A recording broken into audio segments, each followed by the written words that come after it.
Hello and welcome back to WAKA, or WAKA Geek Talk with Nathan, and we're finally talking about Willow, the TV series, not just getting canceled, but getting dropped off Disney Plus altogether, and why I am not surprised it got canceled.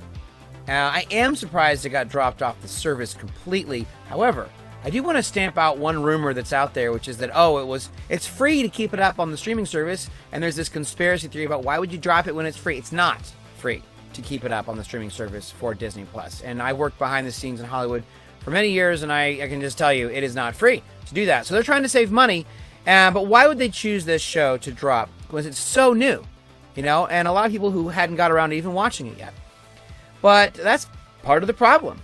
All rumors, there's different sides debating this show. All that aside, the main thing was the viewership was not there. It wasn't the strongest viewership to begin with, and what viewership it did have kind of went off a cliff after the third episode. And that's when I would have quit watching it too. But no, I watched the whole freaking thing. I'm not one of those critics who just watched a couple episodes and made a quick judgment, which is what a lot of people on Rotten Tomatoes do with seasonal shows like this. I watched the whole freaking thing because I am a completist, darn it, because I grew up as a Willow fan. I'm a lifelong Willow fan. I watched this movie, the original film, in the theater as a little kid, and I have grown up with many other Willow fans. And there are a ton of people my age, a little younger, a little older, who all grew up watching Willow as kids in the theater or in video right after in the late 80s, early 90s, and they have now gone on to show that movie to their kids. Now their kids are fans. But here's the thing.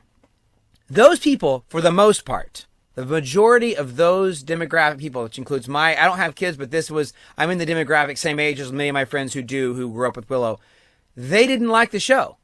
And they quit watching it after the third episode. And a lot of them pushed back really heavily online. Lots of negative reviews. And I want to tell you why I think that was. It's not anything really all that unusual. It's just some pretty straightforward stuff about the show and how it came across to those of us who know Willow really well. And this is important because when you're trying to get viewership, you need a good target audience.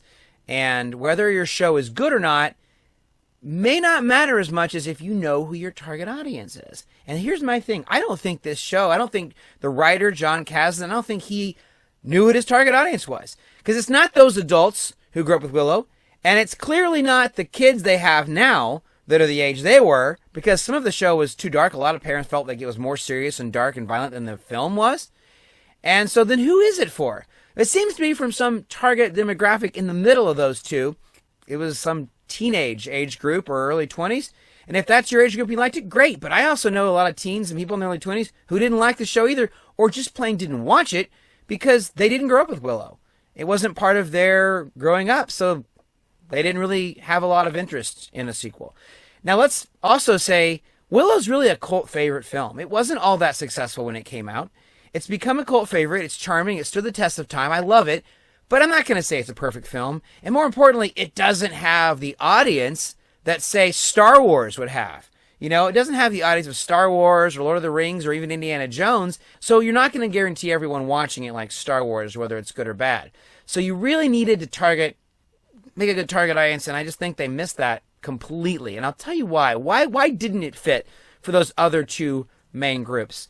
I think most people who were in the classic Willow fans who grew up with Willow, they were watching the show, and by the third episode they realized they were not watching Willow, they were watching WINO.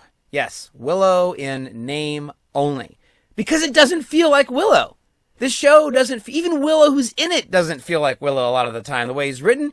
And he's not even the star of his own named show. He's more of a side character. Yeah, he's a main character, but he's not in there as much as many of the other people. And so, first of all, it's because the characters don't feel like the original Willow. It doesn't sound like Willow, either in dialogue or especially in soundtrack. The costumes don't look like they're in the world of Willow. A lot of them look very modern and weird. And so when you have those things going on, and the tone is a lot of teen drama, which is nothing like the original Willow. So when you got all that going on, yeah, the fans of the original Willow are like, what is this? I tried, by the way, to be very forgiving of this show. I wanted it to be good. I really did.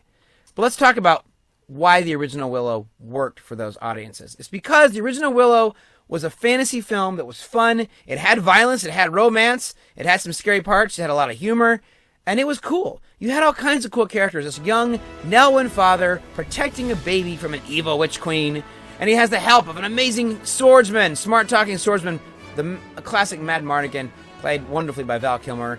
Brownies, little brownies, they're like the size of little forest fairies coming to help out. You've got a kick-ass swordswoman with Sorsha, a scary knight with a skull, who I really loved growing up. I made a whole helmet based off of this. And then you have, of course, trolls and monsters and a wonderful soundtrack by James Horner. Now, this show, on the other hand, while it has some of those things, except it has virtually no brownies, only for like 5 minutes in the entire 8 episodes, which is pathetic, most of this show centers on the drama on the road, on this quest, on this journey of 5 teen or teen-adjacent characters that Willow is here to babysit.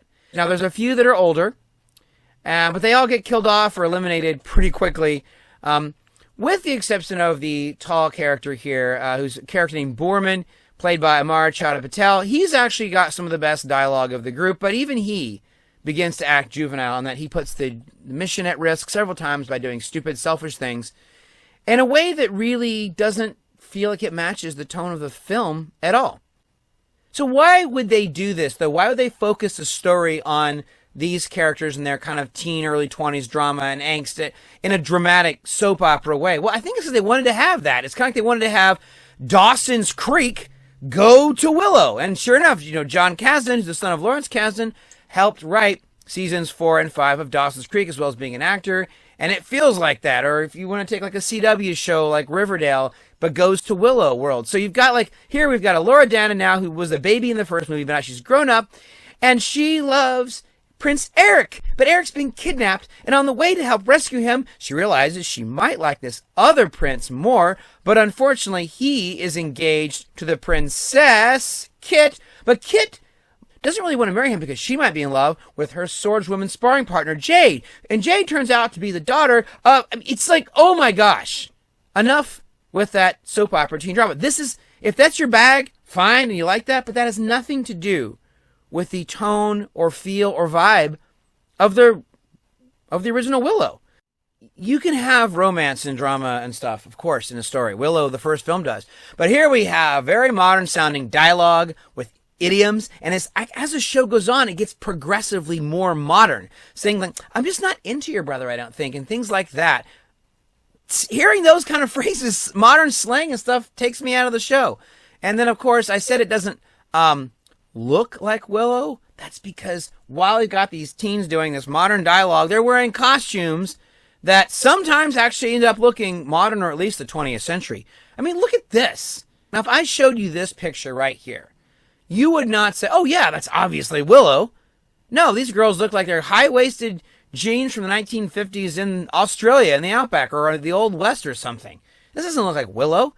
And I'm glad I was not the only one to notice how ridiculous this was. I love this article, by the way, here on Forbes. This is a great article by Eric Kane from Forbes saying, Willow has some of the worst costumes in the history of fantasy television. Now, I didn't read this article until after I had already seen the whole show, but the whole show, the costumes annoy me more. Here's another example. Look at this. First of all, they have some, I can't find a picture, they have some with zippers, and these buttons, these jackets, like what Kid on the right is wearing, these look like variations of modern clothes. Here we have Prince Eric, someone caught this, with modern costume boots with a modern brand logo on the bottom of them. Oh my gosh. Now sometimes they have classic looking, medieval fantasy generic outfits. But even when they do, sadly, they look brand new, like they've barely been touched or worn on this journey. It's like, would you just pull that out of the costume closet? Like, I'm sorry, but that takes me out of the show. Now, the worst costume, though, in the entire thing is this. By the way, I mentioned brownies. We don't get the brownies here. The brownies were a big part of the story of the first Willow. Here, you don't see or hear from them for several episodes. I think it's like 5 or 6 episodes. You finally get brownies. You have Kevin Pollak playing his old character for like literally 5 minutes, and that's it. And look who the brownie is with him. What on earth is this outfit? This is a modern screen-printed t-shirt with a onesie. Are you effing kidding me? This is the world of Willow? Let's look at the old brownies for a second. This is not, they were like, primitive traps. They've got a cool little mouse helmet on here because they're tiny. This took me out of the show. Another thing that took me out of the show was the music. Now, the original Willow has this beautiful, epic-sounding score by James Horner, one of my favorite composers. One of my favorite themes of his is the theme from Cocoon, as well as the original Star Trek II film. Now, when you have a sequel or a reboot to a classic series, having the original music or something very similar is key, because it helps, recapture the nostalgic feeling for the franchise or the original film, and it, makes you feel like you're back in that world, even if you don't like some of the changes to the story. You've got the same old music, right? And it makes you feel good. Not here. Here, instead of having something like James Horner, they have a similar music a little bit, but then they keep going more and more as the show goes on to some modern 20th century pop songs. When I hear the Beach Boys or Dire Straits in this Willow world, it takes me out of the show. Sorry, it does. All of that to say, if you take all that in, yeah, of course a lot of people didn't like it. And if you did like it, great. I'm happy that something with the name Willow brought you some joy. But for a lot of people, this was just like, what is going on? Now, I talked about all the news, so let's talk about the classic characters here. So, Willow, I said it doesn't feel like Willow. It feels like it's going to be an epic journey. When they find Willow at the end of the first episode, at first it seems okay, but the more you get to see Willow, he's turned kind of into the last Nelwyn. So instead of the Last Jedi with an old grizzled Luke who's all bitter, and now we have an old grizzled, often rude, even to his friends, Willow, for no reason, who seems burned out, and we don't get ever a full explanation of all of that. We just get some hints. We do know that he had a falling out with Sorsha, and it was over how to raise Elora Danan. And Sorsha wants Elora not to even know she is, so she's kind of safe by not knowing her magic. Willow's like, no, she's got to be trained in magic and be prepared. And I'm on Willow's side with this. But no, they have a falling out about it, and there's a quick flashback that is hard to take seriously where Sorsha says he'll never be a great wizard. Really? I don't buy Sorsha saying that. And that's, again, where I feel like these sequels come a year later and they have these characters do things they would never do that I just don't buy. Sorsha was the wonderful, kick-ass swordswoman, daughter of evil Bavmorda, who turns to the good side and ends up with Val Kilmer at the end. Here, she's kind of wasted. That's sad to say. I was so excited about Joanne Whalley coming back, but she gets to have one sword fight, briefly. She holds a sword for like 2 seconds, and then the rest of the time, she's like, old, stern queen mom. She acts and talks just like the mom from the movie Brave. I'll get to Brave in a second, but first, Madmartigan. This guy was one of the most popular characters, if not the most popular character in the first. Now, with the health problems and stuff and the cancer recovery that Val Kilmer's had, we knew we probably wouldn't see him much. But they could have had him in it in some way or referred to him in a way that didn't feel insulting. And that, at the beginning of this, starts right off with Sorsha kind of recounting what happened and then mentioning that, yeah, she went off and married this loser because she was young and foolish. Great. That's a good way to crap on the character everyone loved so much. A guy who's, yeah, he was a wild guy who gave up and changed his whole life and almost sacrificed his life for the cause. And again, it's like Han Solo going back to gambling or going back to smuggling or whatever, where you get a little explanation of, oh yeah, well, I just went back to it. It's like, I don't believe Han Solo would have done that. And I don't believe that Madmartigan would have either. But then they have a weird thing with Madmartigan's story. They never quite resolve it. It's kind of like they tell you that, oh, it seems at first like he was a deadbeat dad. And it's never quite clear exactly how long ago he left. But that they haven't heard from him. Did he run away? Did he get killed? Did he get captured? Then it turns out you find out, oh, he did get captured. Was he a deadbeat dad or was he on a secret mission? Oh, it looks like he was on a secret mission. But at the beginning, they don't really give you that tone. It's really interesting. And of course, the two kids, they both really miss their dad, but it seems like they barely knew him. And the mom makes him sound like a loser. So I just don't know what they were thinking with the way they handled all of that story. Now, I did mention Brave. So here's the thing. The good moments that are in this show, and there are some, but they feel like they're ripoffs of other better done franchises. it almost feels like you're watching kind of a patchwork. This story is a patchwork of popular things you know from other franchises. It's like, oh, look, we're going to do epic scenes from stuff you know, but we're not going to do it as good as the original, but we're going to do it to kind of give you that familiar feeling. And so that's sad, because what felt nice about the original Willow was it had an original feeling to it. And this feels like a recycling about 6 or 7 other franchises, sometimes ripping off scenes directly. And let me give you an example. First of all, I've got to give credit here.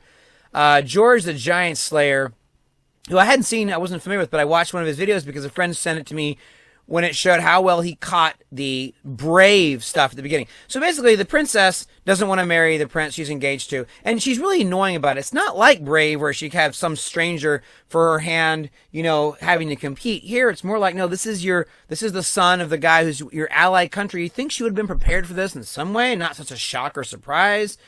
But no, she throws kind of a fit, has a whole Brave scene. And the interaction between her daughter and her is very much like Brave. And George the Giant Slayer, here's a bit from him. I'm giving you credit, George.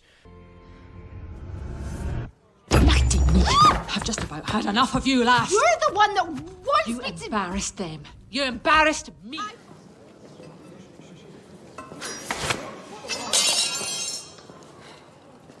You embarrassed the prince. Go of me. You embarrassed me. Yeah. Now, if you think that's similar, the one that I noticed was I noticed a scene directly out of a Western that a lot of us in my age group grew up with, Young Guns 2.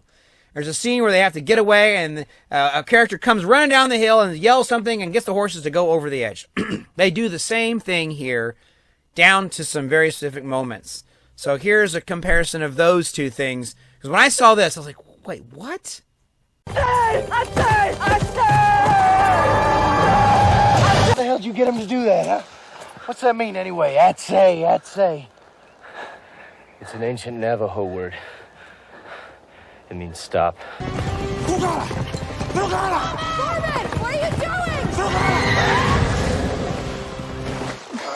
I've never seen horses do that. What does Sugalam mean? It's an ancient Angorian word. It means stop. Okay, that is not an homage. That is literally a ripoff. I mean, come on, that is sloppy writing. That's... John Kasdan, are you a hack? Like, that's... Did you think no one would notice? There's a difference between paying homage to something and then just basically ripping it off. And if it was just this one scene, that would be one thing. But this kind of thing happens a lot during the show. I kind of wonder if, since the target audience is like, seems to be like teens and early 20s, people that did not grow up with the movie Young Guns 2 or 1 most likely, maybe he thought as a writer that no one would really notice that it was, you know, a direct ripoff, you know, because they wouldn't have seen it. But I saw it, and those of us in my age group would know that. And I was not the only one to catch this. Look at, you got Reddit here. We have Flashy99 says, so the show just straight up stole this entire bit from Young Guns 2. Not like one line, the whole bit. Yeah, they caught it. And I appreciate that because I caught it too. So this show kind of starts like Brave, where you have the whole back and forth with the mom and the daughter, but then we go on this journey of rescue. It looks like it's going to be something like Lord of the Rings, but it turns into The Last Nelwyn, The Last Jedi, where we have an old grizzled Willow talk about magic like he's talking about the Force. Then we go to the Old West and rip off some stuff right from Young Guns 2. Then we go to Mordor. And then we go to Hogwarts with dungeons and potions underground, like a Hogwarts dungeon. And then we go to the goblin cages from the underground goblin lair from the Hobbit films. And it just, one after another, you're like, this is all stuff we've seen kind of before, but recycled and repackaged. In the end, I have to say, I kind of wish this series had not been made. Honestly, because it seems like such a sloppy attempt at following up the real film, and it's kind of an insult towards it. I mean, the general premise isn't bad. You know, it really isn't a bad premise, but if you didn't have this teen dialogue, dumb costumes, and modern music, and you didn't crap on Val Kilmer's Madmartigan right off the bat, and there was no reason to do that, you know, the idea of Madmartigan disappearing and then, you know, Eric being captured and then going on a quest while Laura Dannon learns magic from Willow, that's not a bad premise.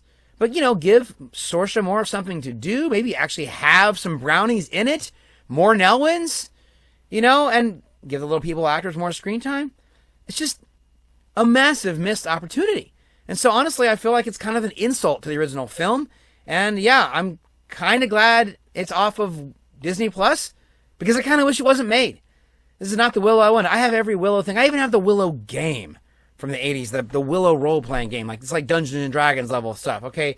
I'm telling you, Willow missed opportunity, you know, and I love Warwick Davis, and I wish he had a much better series than this. But I hope that this is retcon and we get a whole new attempt at Willow. It can't be worse than this, I don't think. Anyway, I'm Nathan from WAKA or Waka Geek Talk. If you like this and more content, please subscribe, especially as the Comic-Con is coming up soon, and I will be there on site doing some live stuff from the Comic-Con in San Diego, and I'm really excited about that. So please do subscribe. Check out my other videos. Also, I've added more videos in the Waka term category where I'm going to go over my unique movie terms I use when talking about movies and shows, character terms, story terms, things like that. All right, I'll catch you all later.